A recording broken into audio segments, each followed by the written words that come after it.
a book by Pope Francis, and I read it in Spanish, and so I will read you the actual Spanish and then I'll do my own translation.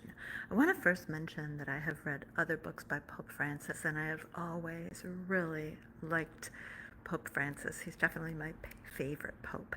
And just as a caveat, I am not Catholic, I'm not Christian, and this book in particular had way more Bible scriptures and verse than other books that I've read by him.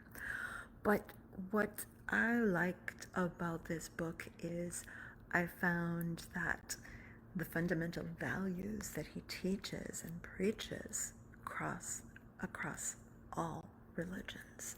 And so I will point out a few of those things and feel free to comment.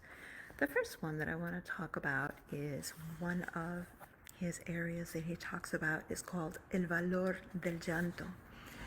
And basically he talks about grief and the importance of crying.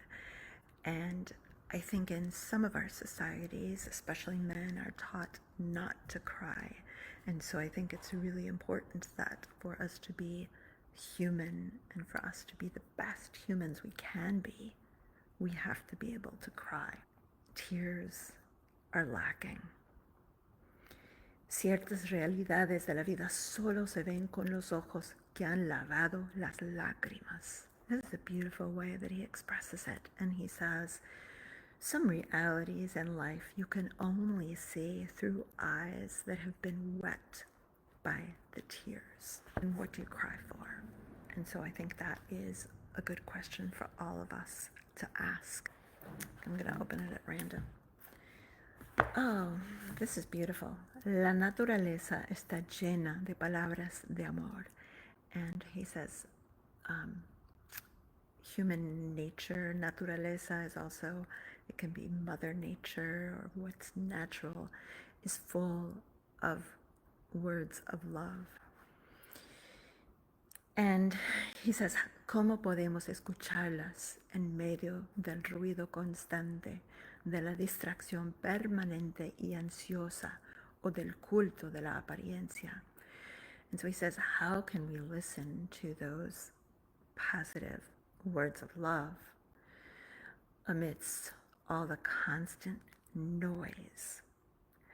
And I have to correlate this to what's going on in the United States right now and our electoral process. And last week, some states began their early voting, and yesterday, where I live in Texas, we began our early voting. So I voted yesterday, which was our first day to vote. And unfortunately, there is so much of that negative chatter that is going on, in particular by one of the candidates. And he says, muchas personas experimentan un profundo desequilibrio que las mueve a hacer las cosas a toda velocidad para sentirse ocupadas en una prisa constante que a su vez las lleva a atropellar todo lo que las rodea. So I am going to interpret that from an Ayurvedic standpoint. So again, he interprets everything from the Bible, and I'm going to interpret it from an Ayurvedic standpoint. From an Ayurvedic standpoint, it is very common that we as humans are moving our wheels so fast that we don't have time to breathe. We don't have time to contemplate. And that diminishes our ability to be at peace and to be able to love one another and love ourselves. And then he says, esto incide en la manera en que se trata el medio ambiente. It's a big one for me. He says, it also touches upon how we deal with our environment, meaning the ecosystem. And again, I'm going to jump to a Vedic perspective. And the number one rule or tenet in yoga is ahimsa, which was Mahatma Gandhi and Martin Luther King Jr.'s battle cry. And ahimsa, I translate it as do no harm. It also means nonviolence. And I have written articles before about how that nonviolence is meaning nonviolence to yourself, nonviolence, of course, to others, nonviolence to animals, meaning vegetarian lifestyle, and also nonviolence to the planet.